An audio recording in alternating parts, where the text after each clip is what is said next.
राम मंदिर लोकार्पण सोहळ्यावरनं व्हीव्हीआयपी या मुद्द्यावरनं जो सामना रंगतोय त्याच मुद्द्यावरती इनसाइड स्टोरीच्या एडिटर्स टेकमधनं जाणून घेणार आहोत झी 24 तासचे मुख्य संपादक निलेश खरे यांच्याकडनं। सर, कसं बघताय याकडे?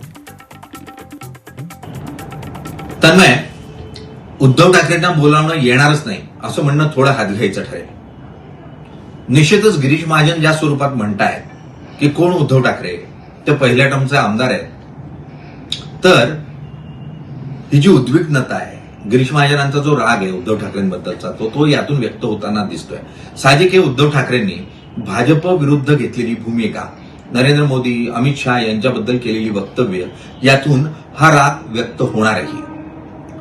मात्र उद्धव ठाकरे हे एका पक्षाचे अध्यक्ष आहेत आणि तो पक्ष ही राष्ट्रीय पक्ष आहे। मग अशा परिस्थितीमध्ये त्यांना बोलावणंच नसेल असं आत्ता तरी म्हणता येणार नाही।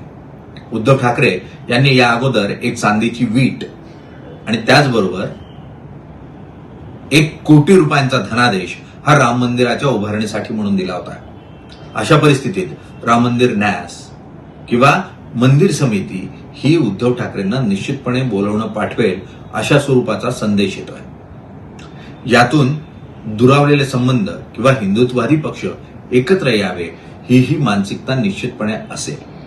राज ठाकरे या कार्यक्रमाला जाताना आपल्याला निश्चितपणे पाहायला मिळतील, पण निमंत्रण मिळालं तरी उद्धव ठाकरे या कार्यक्रमाला जाणार का, हा मात्र प्रश्न असेल। आणि त्यामुळे सध्या तातडीने असं म्हणणं की उद्धव ठाकरे यांना बोलावणं येणारच नाही, तर थोडं घाईचं ठरेल।